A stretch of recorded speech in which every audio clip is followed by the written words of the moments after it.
Hi friends, welcome to Prerana and Sadhana class. ఈరోజు క్లాస్లో భాగంగా మౌర్య సామ్రాజ్యాన్ని గురించి చూద్దాం.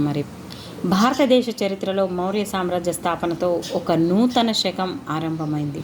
ఈ సమయంలోనే భారతదేశ వాయవ్య ప్రాంతంలో విదేశీయుల పాలనకు వ్యతిరేకంగా ఒకవైపు నిరంకుశ నందుల పాలనపై మరోవైపు ప్రజా ఉద్యమాలు చెలరేగాయి. అవకాశాన్ని సరిగ్గా ఉపయోగించుకున్నవాడు మౌర్య సామ్రాజ్య స్థాపకుడు చంద్రగుప్తుడు. ఇతని సలహాదారుడు చాణక్యుడు లేదా కౌటిల్యుడు లేదా విష్ణుగుప్తుడు అని పిలిచేవాళ్ళం. భారతదేశంలో మొట్టమొదటిసారిగా రాజకీయ పరిపాలన ఐక్యత సాధించింది. మౌర్య సామ్రాజ్యం ఉత్తరాన హిమాలయాలు, ఆక్సాస్ నది నుంచి దక్షిణాన తుంగభద్ర నది వరకు వ్యాప్తి చెందింది. మౌర్య సామ్రాజ్యం ఇతర దేశాలైన Syria, Egypt, Macedonia, Sri Lanka, Nepal మొదలైన దేశాలతో రాజకీయ, సాంస్కృతిక, ఇతర విధానాలైన సంబంధాలను కొనసాగించింది. మౌర్య సామ్రాజ్యం ఈ కాలంలో రాజకీయ ఐక్యతతో పాటు సామాజిక సామరస్యత, ఆర్థికాభివృద్ధి, మతపరమైన స్వేచ్ఛ, శాంతి, రక్షణలు కల్పించబడి కళలు, కట్టడాలు, సాహిత్యం, విద్య, విజ్ఞాన శాస్త్రాలు మొదలైన రంగాలలో అభివృద్ధి సాధించింది. విఎ స్మిత్ మౌర్య వంశ స్థాపనతో దేశం అంధకారం నుంచి వెలుగు యుగంలోకి ప్రవేశించిందని అభిప్రాయపడ్డారు.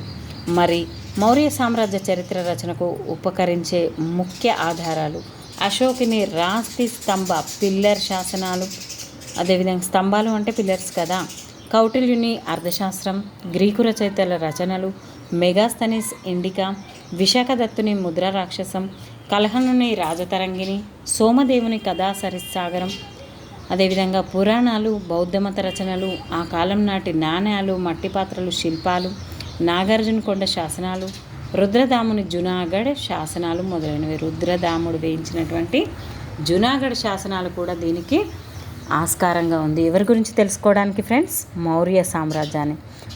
చంద్రగుప్త మౌర్యుడి గురించి తెలుసుకుందాం.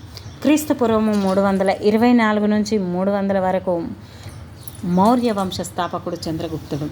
విశాఖదత్తుని ముద్రా రాక్షసం కులీనుడని, కింది కులం వాడని విష్ణు పురాణం ప్రకారం ఇతడు ముర అనే శూద్రశ్రీ అయిన నందరాజుతో జన్మించిన వాడని, దివ్య పదనం ప్రకారం మొర్య అనే క్షత్రియ కులం నుంచి జన్మించిన వాడని, అందరిచే ఆమోదం పొందిన మహాపరి నిష్బాన సూత అనే బౌద్ధమత గ్రంథం ప్రకారం అతడు పిప్పలివనం అనే రిపబ్లికన్ రాజ్యంలో మోరియా అనే క్షత్రియ తెగకు చెందినవాడని, ఈ పిప్పలివనం అనేది రుమ్మునెందేహి గోరఖ్పూర్ మధ్యలో నేపాలీ తారాయికి దగ్గరలో ఉండేదని తెలుస్తుంది. క్రీస్తు పూర్వం 326 సంవత్సరంలో చంద్రగుప్త మౌర్యుడు చాణక్యుని సహాయంతో నిరంకుశ నందుల పరిపాలనను అంతమొందించాలని తిరుగుబాటు చేశాడు. ఈ విధంగా అతను నందవంశాన్ని అంతం చేసి రావడం జరిగింది. దీనిలో భాగంగానే అలెగ్జాండర్ను కలిసి ధననందుని పాలనను అంతమొందించుటకు అతని సహాయం కోరాడు. అలెగ్జాండర్ దానిని తిరస్కరిస్తూ చంద్రగుప్తుని బంధించమని ఆదేశించాడు. చంద్రగుప్తుడు తప్పించుకొని చాణక్యుని సహాయంతో భారతదేశ వాయవ్య ప్రాంతాన్ని గ్రీకుల పాలన నుండి, మగధ రాజ్యాన్ని నందుల పాలన నుంచి విముక్తి చేయాలని నిర్ణయించుకున్నాడు.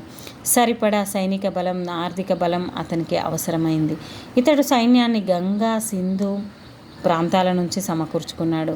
గ్రీకుల నిరంకుశ పాలనతో విసిగిపోయిన భారతీయ రాజులు చంద్రగుప్తునికి సహాయంగా నిలబడ్డారు.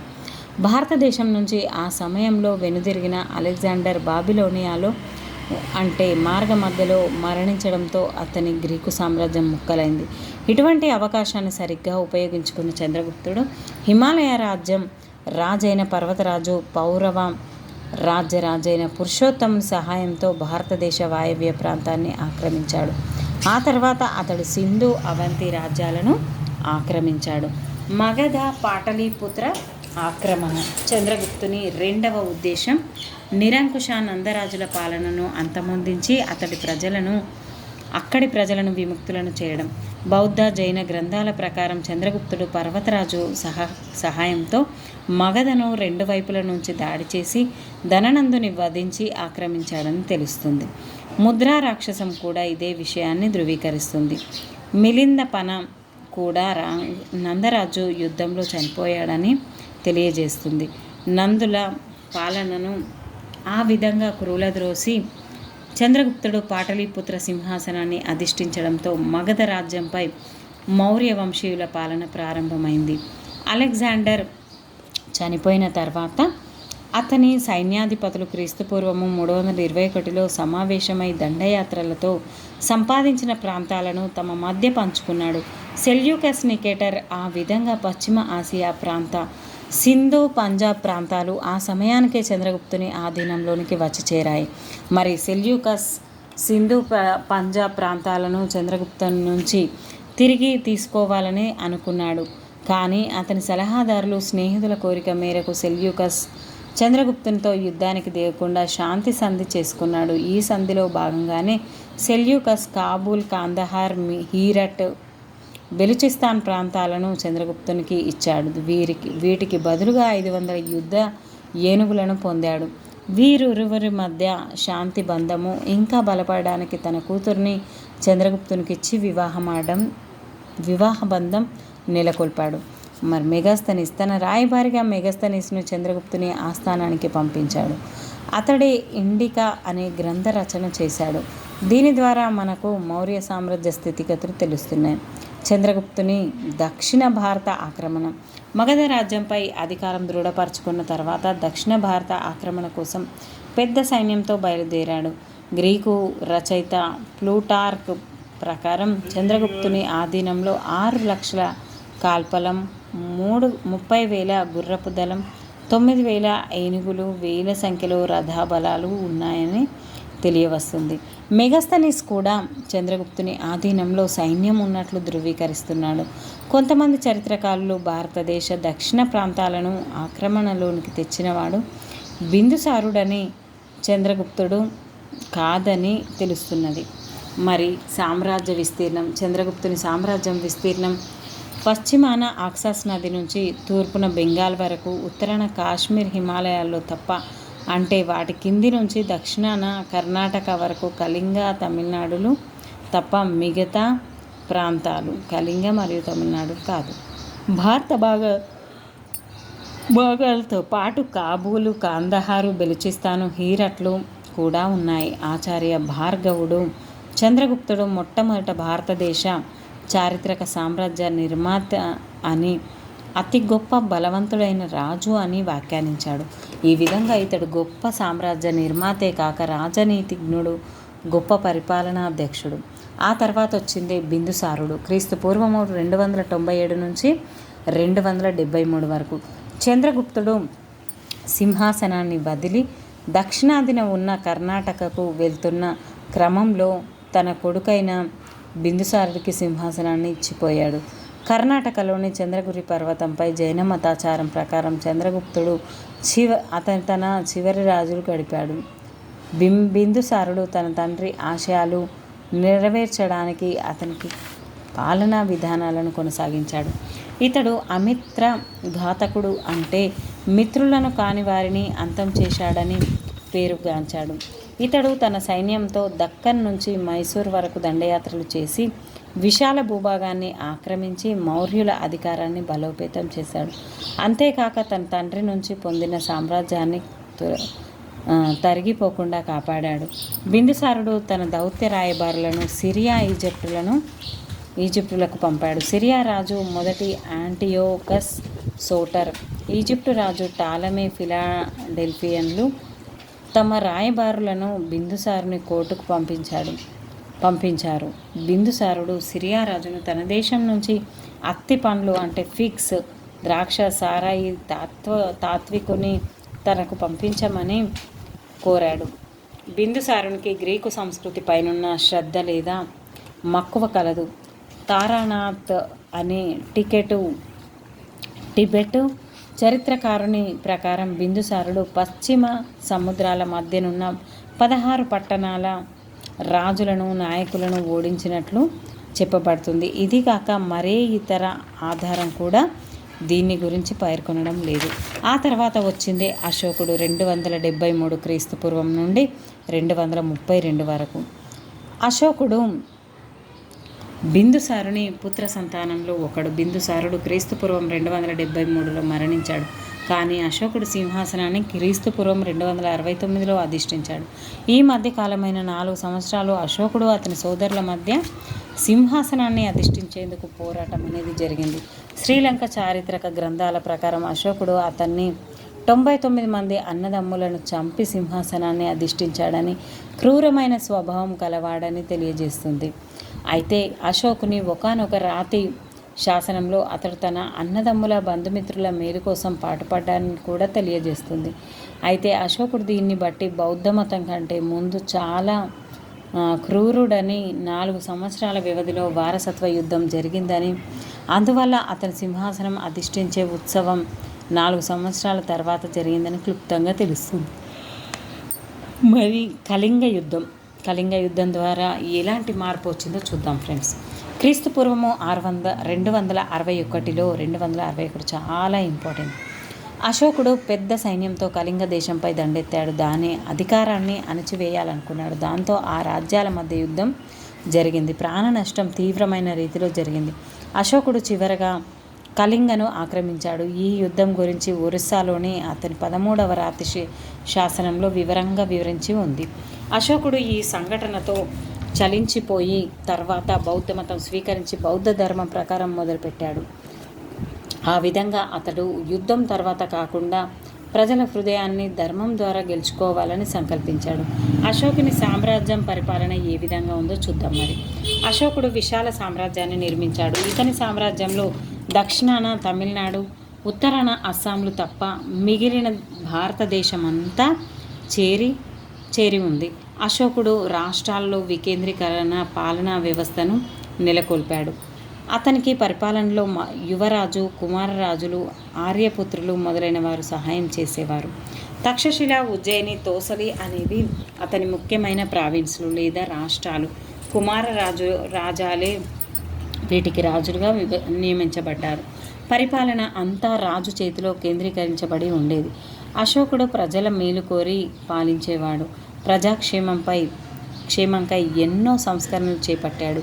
అతడు మానవులకే గాక జంతువులకు కూడా వైద్యశాలలు నెలకొల్పాడు.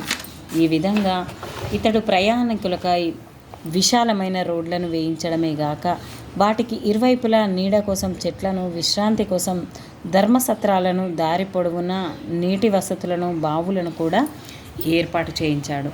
అశోకుని బౌద్ధమత వ్యాప్తి ఏ విధంగా ఉంది? మరి బౌద్ధమత వ్యాప్తికి అశోకుడు ఎనలేని సేవ చేశాడు. ఇతరుల బౌద్ధ ధర్మ ప్రచారం కోసం కమిటీలు ఏర్పాటు చేసి వాటి ద్వారా భారతదేశంలో బయటి దేశాల్లో ఈ ధర్మ సూత్రాలను ప్రచారం చేశాడు. అంతేగాక ఈ ధర్మ సూత్రాలను శిలాఫలకాలపై, రాతి స్తంభాలపై చెక్కించి జనం రద్దీగా ఉండే కూడల్లో, యాత్రాస్థలాల్లో వేయించాడు.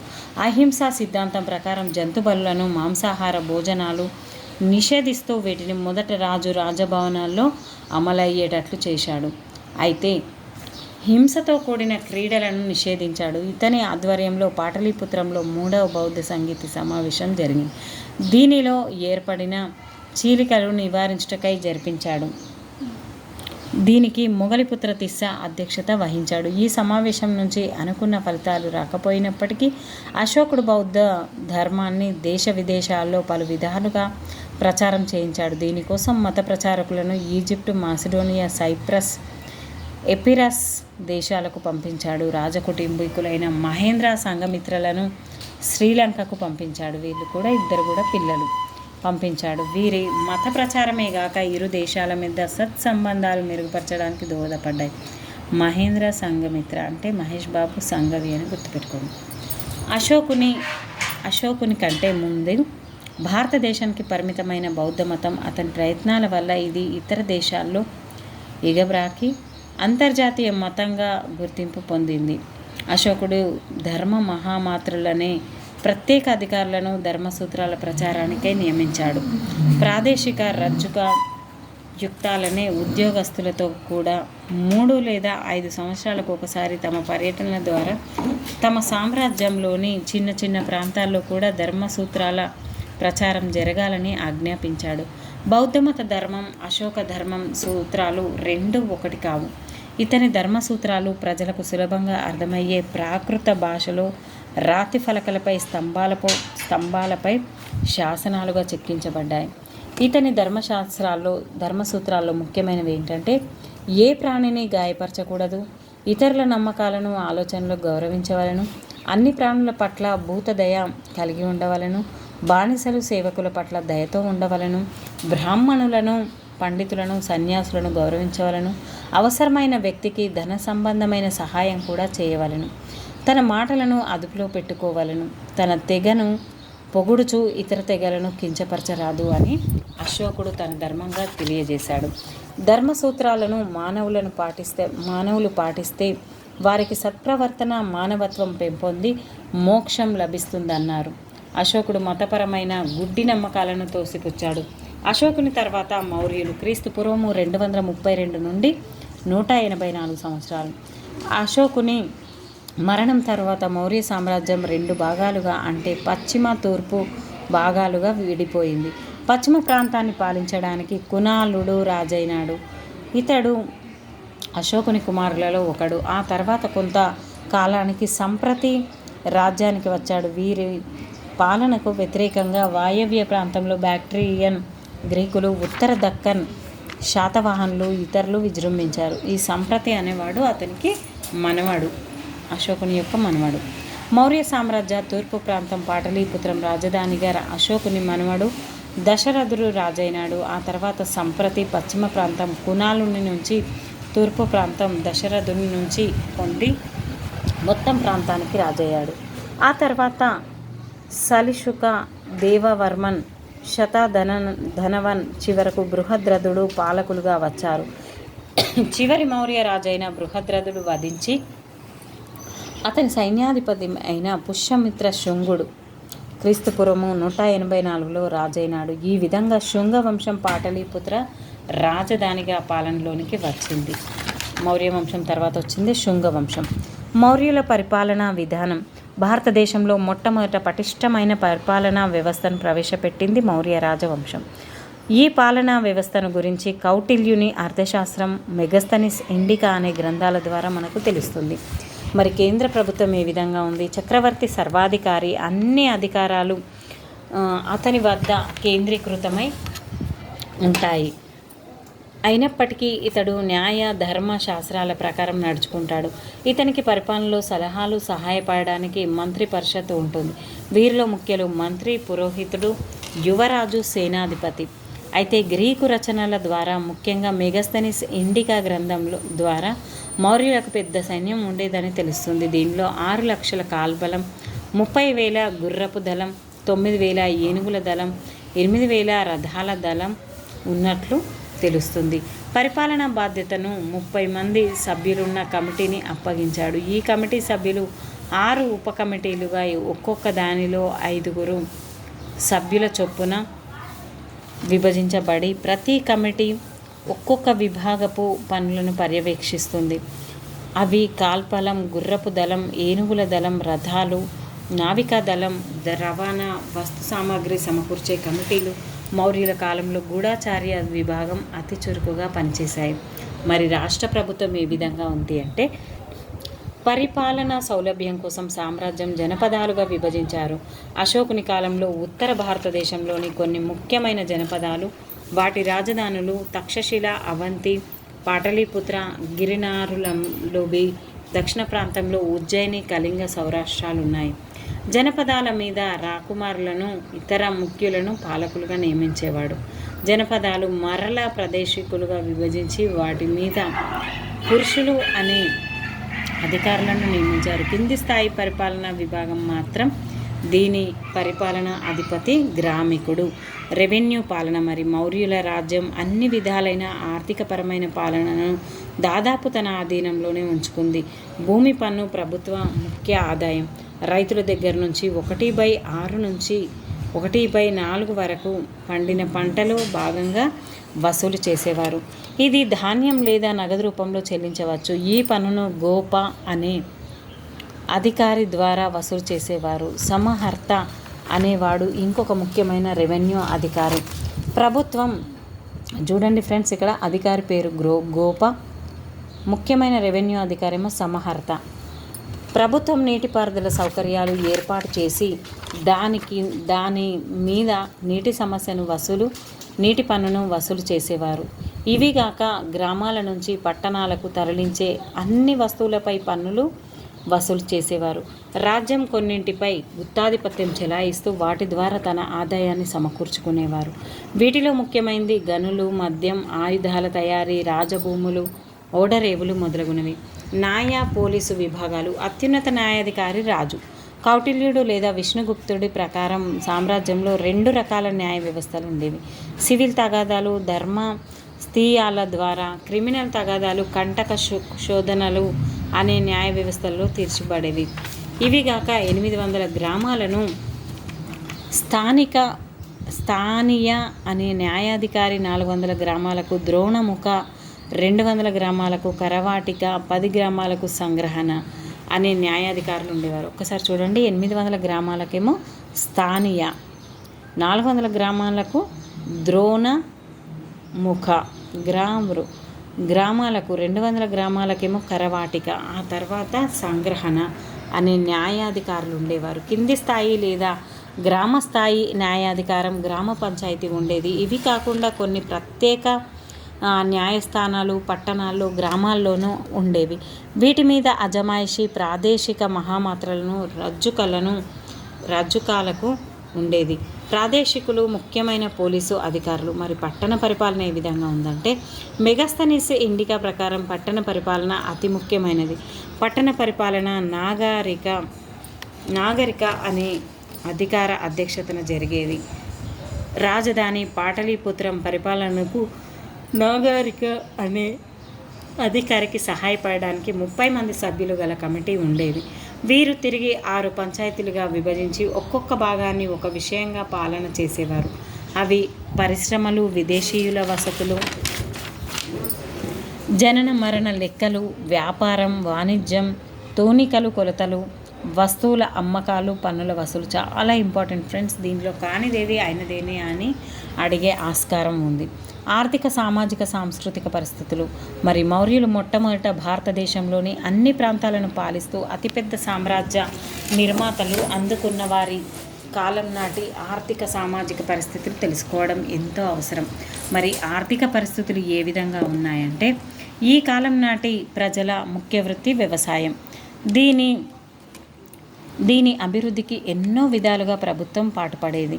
అడవులను నరికి కొత్త భూములు సాగులోనికి తెచ్చారు. అయితే వ్యవసాయంతో పాటు పరిశ్రమలను ప్రోత్సహించేది. వీటిలో వడ్రంగి పనిముట్లు తయారీ, నావాల తయారీ, యుద్ధ సామాగ్రి తయారీ మొదలైనవి ఉండేటివి. వ్యవసాయంలో, పరిశ్రమల్లో బానిసలను ఉపయోగించేవారు. అందువల్ల మెగాస్తనీస్ చెప్పినట్లు భారతదేశంలో బానిసలు లేరనేది వాస్తవం కాదు. భారతదేశ ఉత్తర దక్షిణ ప్రాంతాల మధ్య వర్తక వ్యాపారం కొనసాగేది. వర్తక వ్యాపారానికి ప్రభుత్వ అనుమతులు తీసుకోవాల్సి ఉండేది. వర్తక వ్యాపారులు శ్రేణులుగా ఏర్పడేవారు. ఈ శ్రేణులే బ్యాంకులలాగా పనిచేసేవి. అయితే సామాజిక పరిస్థితులు ఏ విధంగా ఉన్నాయంటే, వర్ణ వ్యవస్థ బాగా పాతుకుపోయింది. అర్థశాస్త్రం ప్రకారం 4 వర్ణాలు ఉన్నాయి. ఏ శాస్త్రం ప్రకారం ఫ్రెండ్స్? అర్థశాస్త్రం ప్రకారం. బ్రాహ్మణులు, క్షత్రియులు, వైశ్యులు, శూద్రులు. వృత్తి మార్పుడులను అర్థశాస్త్రం నిషేధించింది. అయినప్పటికీ మెగాస్తనీస్ ఇండికా ప్రకారం అప్పటి కాలంలో సమాజంలో 7 కులాలు ఉన్నట్లుగా గుర్తించింది. బ్రాహ్మణులు, వ్యవసాయదారులు, పశుపోషకులు, కుటీర పారిశ్రామికులు, వ్యాపారులు, వేటగాండ్లు, సైనికులు, ప్రభుత్వ ఉద్యోగులు లేదా సూపర్వైజర్లు. సమాజంలో బహుభార్యత్వం ఆచారం, అమ్మాయిలను కొనడం, అమ్మడం ఉండేది. స్త్రీలకు స్వాతంత్రం తక్కువగా ఉండేది. సతీ సహగమన ఆచారం ఉండేది. వైశ్య వృత్తికి ప్రభుత్వ అనుమతులు ఉండేవి. దీనికి వారు కొంత పన్ను కూడా ప్రభుత్వానికి చెల్లించేవారు. అర్థశాస్త్రం ప్రకారం స్త్రీలు గూఢాచారులుగా కూడా ఉండేవారు. మరి మతం ఏ విధంగా ఉంది అంటే, మౌర్యుల కాలంలో జైన, బౌద్ధ మతాలుగా బాగా ప్రాచుర్యంలో ఉండేవి. చక్రవర్తులు వాటిని పోషించారు. అశోకుని కాలంలో బౌద్ధ మతం బాగా ప్రాచుర్యంలోనికి వచ్చింది. ఇతని సేవల వల్ల బౌద్ధం దేశ విదేశాల్లో వ్యాప్తి చెందింది, ప్రపంచ మతంగా కాగలిగింది. అయితే బౌద్ధ జైన్యాల ప్రభావం వల్ల శైవ, వైష్ణవ భక్తి ఉద్యమం ప్రచారంలోనికి వచ్చింది. శ్రీకృష్ణుని బోధనలు భాగవత మతంగా ఆవిర్భవించాయి. భాషా సాహిత్యం మౌర్యుల కాలంలో ప్రాకృత భాష బాగా అభివృద్ధి చెందింది. దీంతో పాటు సంస్కృత భాష కూడా కొంతవరకు వృద్ధి చెందింది. తక్షశిల, ఉజ్జయినిలు ముఖ్య విద్యా కేంద్రాలు. తక్షశిల మరియు ఉజ్జయినిలు ఇక్కడ తర్కం, వ్యాకరణం, రాజనీతి శాస్త్రాలు బోధించేవారు. ఈ కాలంలో బ్రాహ్మీ లిపి లేదా రాత పద్ధతి ప్రచారంలోనికి వచ్చింది. ఈ కాలంలో బౌద్ధ రచనలు ఎక్కువగా పాలీ భాషలో రాయబడ్డాయి. బౌద్ధుల జాతక కథలు, నీతి బోధనలు ప్రజల్లో బాగా ప్రచారంలోనికి వచ్చాయి. మరి వాస్తు కళలు ఏ విధంగా ఉన్నాయంటే, కళలు, కట్టడాలు చరిత్రలో మౌర్యుల కాలం ఒక ముఖ్యమైన దశ. సింధు నాగరికత తర్వాత శిల్పకళలో వృద్ధి కనిపించదు. ఆ తర్వాత మౌర్యుల కాలంలోనే దీని వృద్ధి కనిపిస్తుంది. అశోకుని 4 రకాల కట్టడాలు, శిల్పకళలు అభివృద్ధి చెందాయి. వీటిలో స్తూపాలు, రాజభవనాలు, చైత్యాలు, గుహాలయాలు కలవు. స్తూపాలంటే బుద్ధుని లేదా ప్రముఖ బౌద్ధ సన్యాసుల జ్ఞాపక చిహ్నాల మీద నిర్మించిన కట్టడాలు. గుహాలయాలు అంటే బౌద్ధ సన్యాసుల నివాసం మరియు వారి బోధనలు చేసే స్థలాలు. వాస్తుకళలలో మౌర్యుల కాలంలో ముఖ్యంగా బౌద్ధ మతానికి చెందినవి మాత్రమే కనిపిస్తాయి. అశోకుడు 84,000 స్తూపాలు నిర్మించాడు. వాటిలో సాంచి, తారానాథ్, బర్హా స్తూపాలు ప్రఖ్యాతిగాంచినవి. వీటిలో సాంచి స్తూపం ప్రముఖమైనది. సాంచి స్తూపం మధ్యప్రదేశ్లోని భోపాల్కు సమీపంలో సాంచి స్తూపం ఉంది. సంచిని ఎట్లా మధ్యలో వేలాడదీసామని అనుకోవాలి, పాల ప్యాకెట్తో కలిసి. భోపాల్ అప్పుడు మహాస్తూపం పరిధి చుట్టుకొలత 3,600 మీటర్లు, ఎత్తు 23.25 మీటర్లు. దీనికి చుట్టూ దీర్ఘచతురస్రాకారము 3.30 మీటర్ల ఎత్తు ఉన్న రాయితో దీర్ఘ చతురస్రాకారంలో నిర్మించిన గోడ ఉంది. అశోకుని బౌద్ధమత పవిత్ర స్థలంలో జన సంచార కూడలిలో ఎన్నో ఏకశిలా స్తంభాలు వేయించాడు. అవి ఆనాటి వాస్తు కళల గొప్పదనానికి అద్దం పడుతున్నాయి. ఈ శిలా స్తంభాల ఎత్తు సాధారణంగా 50 అడుగులు ఉంది. లోహంతో చేసినట్లుగా మెరుస్తూ ఉన్నాయి. ఈ శిలా స్తంభాలు 3 భాగాలుగా ఉంటాయి. తలకిందులుగా ఉన్న తామర పుష్పాలు, దానిపై అందంగా చెక్కిన శిలాఫలకం, దానిపై 4 వైపులా చెక్కిన అందమైన సింహాల శిల్పాలు ఉన్నాయి. ఈ స్తంభాలలో సారనాథ్ స్తంభం తలమానికంగా నిలిచింది. సారనాథ్ స్తంభం దీంతో భారతీయ శిల్పకళ గొప్పతనం వెలుగులోనికి వచ్చింది. భారత ప్రభుత్వం దీన్ని జాతీయ చిహ్నంగా తీసుకోవడంతో అవి మరింత గుర్తింపు పొందాయి. మౌర్య సామ్రాజ్య పతనం ఏ విధంగా జరిగింది? మరి అశోకుడు క్రీస్తుపూర్వం 232లో చనిపోయాడు. అక్కడి నుంచి మౌర్య సామ్రాజ్య పతనం ప్రారంభమైంది. దీనికి ఎన్నో కారణాలున్నాయి. ముఖ్య కారణం బలహీన రాజులు అధికారంలోనికి రావడం. అశోకుని తర్వాత కునాలుడు, జలూకుడు, దశరథుడు, సంప్రతి, బృహద్రథుడు పాలించారు. వారి అసమర్థత పాలన, అతి తక్కువ కాలం పాలన సామ్రాజ్యం ముక్కలు కావడానికి దారితీసింది. చివరి ముఖ్య రాజైన బృహద్రథుని అతని సైన్యాధిపతి అయిన పుష్యమిత్ర శుంగుడు ఓడించి పాటలీపుత్ర సింహాసనాన్ని అధిష్ఠించి తన శుంగ వంశ పాలనను స్థాపించాడు. అశోకుని తర్వాత వచ్చిన మౌర్య రాజులు బలహీనులు కావడంతో సామంతరాజులు, రాష్ట్రాల గవర్నర్లు తమ స్వాతంత్రాన్ని ప్రకటించుకున్నారు. ఈ విధంగా వీరిలో ముఖ్యులు ఆంధ్రులు, కళింగులు. మరి కేంద్ర ప్రభుత్వం బలహీనం కావడంతో, రాజ్యాధిపతులు నిరంకుశులు కావడంతో మౌర్యుల ప్రభుత్వం అవమానాలతో ప్రజా వ్యతిరేకత మూట కట్టుకుంది. ఈ విధంగా మనకు దండయాత్రలు ప్రారంభమయ్యాయి. బలహీన కేంద్ర ప్రభుత్వం, రాష్ట్రాధిపతులు తమ అధికార స్వార్థం, విదేశీయుల దండయాత్రలతో మౌర్య సామ్రాజ్యం పతనమైంది. అయితే మౌర్యుల అనంతర యుగం ఏ విధంగా ఉంది అంటే, మౌర్య సామ్రాజ్య పతనం నుంచి గొప్ప సామ్రాజ్యం స్థాపన వరకు అంటే క్రీస్తు పూర్వము 200 నుంచి క్రీస్తు శకము 350 వరకు దాదాపు 5 శతాబ్దాల కాలం ఏ రాజవంశంలోనూ కూడా ఉత్తర భారతదేశాన్నంతటినీ ఏకం చేసిన సామ్రాజ్యం మరొకటి లేదు.